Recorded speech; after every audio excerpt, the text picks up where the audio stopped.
Hello students, welcome to my YouTube channel. आज की video में मैं आपको समझाऊंगी प्रोबेबिलिटी के बारे में। आपने ये नाम सुना होगा, 8th क्लास में भी ये चीज़ यूज़ होती है, 9th में भी एंड 10th में भी। जिसका बेसिक है वो शुरू हो जाता है 8th क्लास से। आज मैं आपको बेसिक ही बताऊंगी प्रोबेबिलिटी के बारे में। जनरली प्रोबेबिलिटी क्या होती है? किसी भी चीज़ के होने के चांसेस, मतलब कोई चीज़ होएगी नहीं होएगी हमें नहीं पता, हम सिर्फ एक अनुमान लगा रहे हैं कि वो चीज़ हो भी सकती है नहीं भी हो सकती, तो उसको हम मैथ्स की लैंग्वेज में प्रोबेबिलिटी बोलते हैं। जैसे आज मैं कहूँ कि अगर बारिश होगी तो 50-50 चांसेस हैं कि बारिश हो भी सकती है नहीं भी बारिश हो सकती, तो उसको फाइंड आउट करने के लिए हम मैथ्स में प्रोबेबिलिटी पढ़ते हैं। सबसे पहले मैं आपको प्रोबेबिलिटी का फॉर्मूला बताऊंगी। प्रोबेबिलिटी का फॉर्मूला, प्रोबेबिलिटी को आप पी से डिनोट करते हो, पी ऑफ इवेंट। इवेंट मतलब कोई भी किसी भी चीज़ की जब आप प्रोबेबिलिटी फाइंड आउट करते हो तो उसको हम इवेंट बोलते हैं। इसका सिंपली फॉर्मूला होता है favourable number of outcomes divided by total number of events. आप इसको इवेंट्स भी बोल सकते हो, आउटकम्स भी बोल सकते हो, कुछ भी बोल सकते हो। तो यहाँ पे मैंने लिखा है favourable number of events divided by total number of events.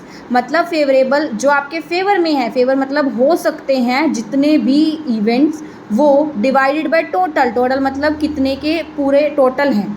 तो simply formula P of event is equal to favourable number of events divided by total number of events. Simply probability का फॉर्मूला ये होता है। Next point is probability can have value from 0 to 1।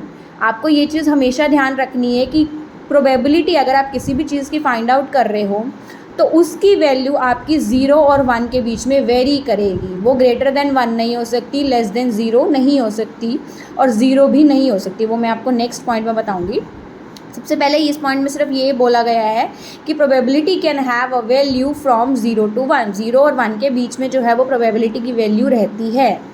Next, probability of sure event is 1, कि कोई भी event जो आपको sure है कि ये होगा ही होगा तो उसकी प्रोबेबिलिटी हमेशा 1 के इक्वल होती है। Next, probability of impossible event is 0। जो इवेंट हो ही नहीं सकता, विच इज़ इम्पॉसिबल, तो उसकी प्रोबेबिलिटी जो है वो 0 होती है। अब मैं आपको क्वेश्चन के हिसाब से समझाती हूँ। मान लो मैं कह रही हूँ आपने कोई एक कॉइन टॉस किया, आपने कॉइन टॉस किया। कॉइन के आउटकम सबसे पहले लिखेंगे। आउटकम्स कह लो या इवेंट्स कह लो, क्या क्या चीज़ें आती हैं कॉइन में। एक आपका आता है head and another one is tail. दो आउटकम्स होती हैं कॉइन में, हेड एंड टेल। मैं कह रही हूँ प्रोबेबिलिटी निकालो हेड आने की।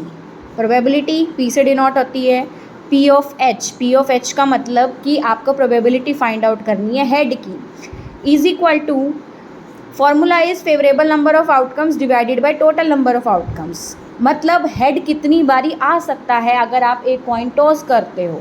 तो आपको साफ साफ दिखाई दे रहा है यहाँ पे हेड एंड टेल दो ही आउटकम्स है, तो हेड जो है वो सिर्फ एक बार आ सकता है, तो यहाँ पे आप लिखोगे 1 डिवाइडेड बाय टोटल। टोटल कितने आउटकम्स हैं यहाँ पे?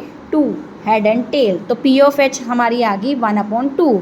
हेड आने की प्रोबेबिलिटी आपकी क्या हो सकती है? 1/2, मतलब हाफ।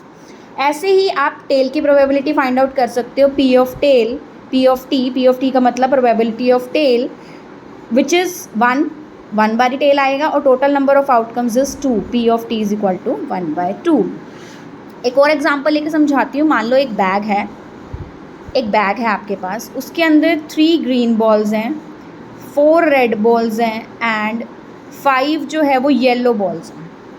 मैं कह रही हूँ प्रोबेबिलिटी निकालो आपकी ग्रीन बॉल्स की, पी ऑफ जी का मतलब ग्रीन बॉल्स आने की प्रोबेबिलिटी फाइंड आउट करो। ग्रीन बॉल्स आपकी कितनी हैं इस बॉक्स में? 3, विच इज़ 3, एंड टोटल कितने हैं? 4 + 3 7, 7 + 5 12, तो 3/12। इसको अगर कोई नंबर यहाँ पे कट हो सकता है तो आप उसको कट कर देते हो, सिंपलर फॉर्म में ले आते हो। 3 1 = 3, 3 4 = 12, तो पी ऑफ जी क्या आ गई मेरी? 1/4। मतलब प्रोबेबिलिटी ग्रीन बॉल्स की क्या आ गई? 1/4। ऐसी अगर मैं आपको कहूँ प्रोबेबिलिटी निकालो P of R red balls की, तो रेड बॉल्स आपकी कितनी है? 4, एंड टोटल बॉल्स आपकी कितनी है? 12। 4 1 = 4, 4 3 = 12, तो इसकी प्रोबेबिलिटी आ गई आपकी 1/3। ऐसे ही अगर आप प्रोबेबिलिटी को फाइंड आउट करने की विद येलो बॉल्स की, तो येलो बॉल्स आपके पास कितनी है? 5, और टोटल बॉल्स इज 12, तो 5/12। ये कट नहीं होता तो इसलिए आप इसको ऐसे ही छोड़ दोगे। इसमें मैंने आपको जनरल, इस वीडियो में मैं आपको जनरल के फार्मूलाज़ के बारे में बताया प्रोबेबिलिटी के। नेक्स्ट वीडियो में मैं आपको कुछ और क्वेश्चंस के बारे में बताऊंगी। अगर आपको कोई क्वेरी है, कुछ पूछना है तो आप कमेंट बॉक्स में लिख सकते हैं। Thank you.